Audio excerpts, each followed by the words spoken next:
Hello, everybody. It's April 24th. I don't even know what day it is. It's Friday. And here's my little girl right here. You want to pick up so they can see you? Yeah. You want to pick up? Yeah. There you go. Yeah. And in the news today, Florida is the number one state for lightning strike deaths, experiencing more lightning strikes per square mile than any other state, averaging about 1.2 million lightning strikes each year, according to the Florida Department of Health. Florida averages more than 3,000 cloud to ground strikes per day and over a million flashes per year.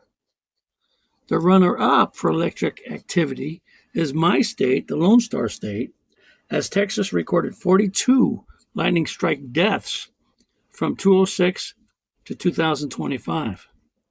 That's kind of interesting. I understand the reason Florida has so many strikes is because the the state is so flat.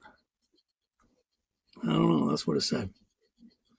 Uh, Here's another interesting bit of information. You know, they're building all these data centers now, spending billions of dollars.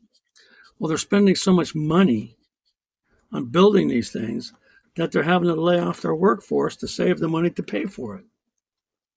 Meta confirmed Thursday it will cut about 8,000 workers, or 10% of its workforce, beginning May 20, as the company redirects spending toward artificial intelligence. Another 6,000 open roles will go unfilled. The company warned investors in 2026 expenses will reach $162 to $169 billion, driven by data center construction and compensation for AI engineers. It has been hiring at record pay levels. Also Thursday, Microsoft offered voluntary buyouts to roughly 8,750 U.S. employees, or 7% of its domestic workforce, as it faces similar pressure from massive AI investment. So these companies are telling the state governments that it's going to make for employment, these big AI centers. And so the governments go for it and they build these things and they use up all our water and they use up our electricity. Well, it's crazy. And the sound, the noise pollution that they make makes the houses around them unsellable. The values go down to nothing because you can't stand to even sit in them. It's so loud. So, yeah, that's an interesting bit of information.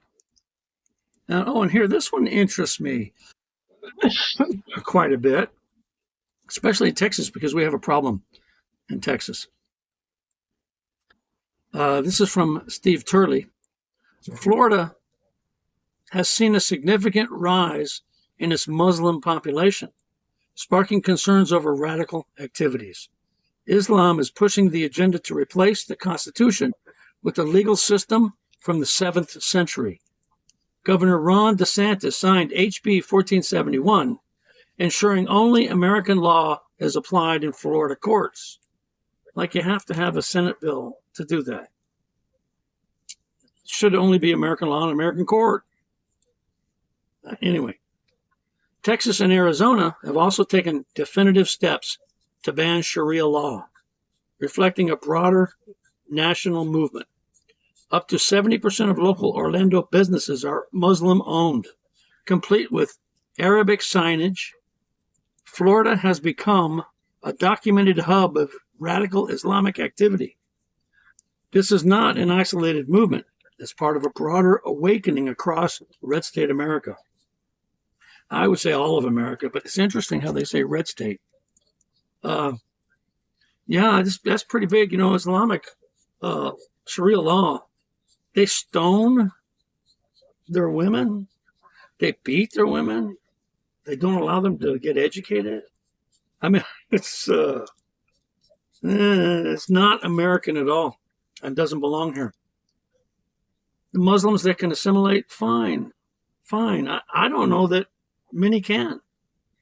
I don't hear many Muslims saying, disavowing what the radical Islamics do.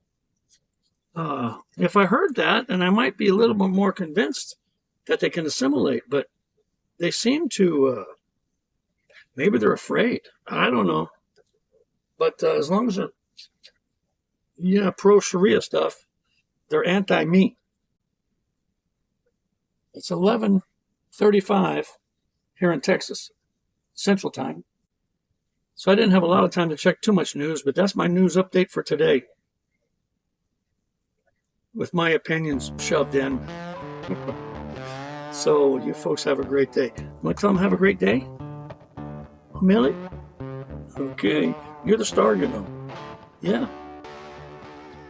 Look.